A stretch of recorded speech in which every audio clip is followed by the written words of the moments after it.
three P's that you speak about. Once again, while the right is embedded for every individual in the Constitution itself, but till that millions are yet to get access to primary health and primary education. And of course, the third P you talk about is population.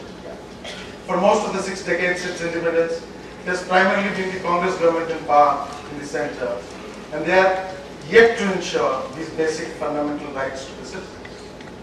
I feel we need to do some urgent firefighting to correct the scenario, and regular and routine measures will not be enough to do away with the injustice. What would you advise the central government to ensure delivery on the 3 Ps at the earliest? You know, for all that has been said about Kapil Sibal and Chidambaram in the context of Anna Hazare,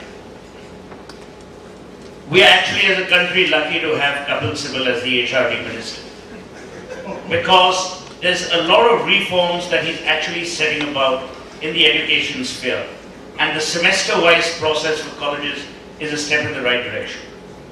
My take on primary education is as follows.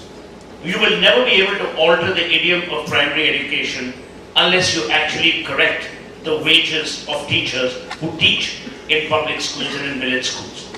And that, to my mind, is a huge task which both the private and the public sector must unitedly battle. A. B. I've just been asked by the Prime Minister to look at the whole National Skills Development Program. And one of the things I've suggested is that we need to make skills relevant, rewarding and respected. Because to my mind, education doesn't necessarily equal to employment. And we've seen that. Where there is an army of Indians with degrees who have no work. So we've not skilled people. And in that context, I want to mention a very interesting conversation that Narendra and I had this afternoon on skills. There are 976 basic skills that Narendra Modi is now looking at, which are basic life-supporting skills. From a guy in the village who has to know how to, quire a bed, one of those manjis, to a knife sharpener. So, to my mind, primary education is critical. I think it is abysmal that after so many years, 65 years or whatever we have, almost 65 years, we don't have a robust primary health system. That we lose so many children in their infant years. And again, it is unfair to only blame the government. See, the task is mammoth. With a population of this kind, it is impossible to run a system which is going to be flawless and foolproof. And I believe that a large amount of the corporate sector has not done the kind of social reformatory duty that it either is capable of or should have. And I generally believe that's the partnership.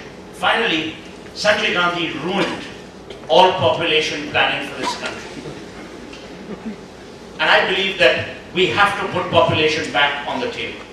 It is a myth to talk about demographic dividend.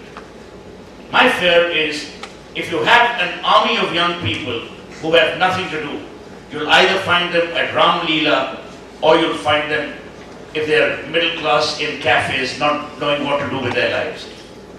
And this is what we're seeing. So to my mind, there has to be a significant change in the way we look at these 3 Ps. But these are the 3 fundamental Ps of any society. You have to look at primary health, you have to look at primary education, and you must be concerned about the way your population is spiraling.